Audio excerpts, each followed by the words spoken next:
buying the phone in Walmart is very easy thing to do. Today, I'm going to teach you how you guys can buy phones on Walmart. So for that, we will go to the Walmart's website, of course. I'm just going to type in Walmart and it will take me to the cart. So I'm just going to click on this icon, which will take me to the home page.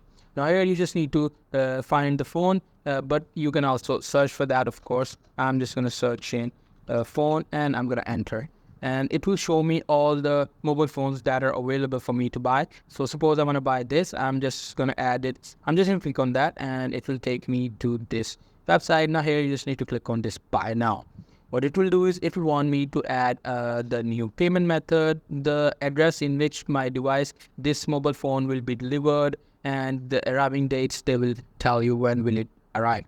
So after that, you just have to click on this place order and you check out with your payment options. You can choose your debit card, credit card. You can also use your virtual card to pay for this phone. So that's pretty much it. That's how you guys can buy mobile phones on Walmart. Hope you guys find this video helpful.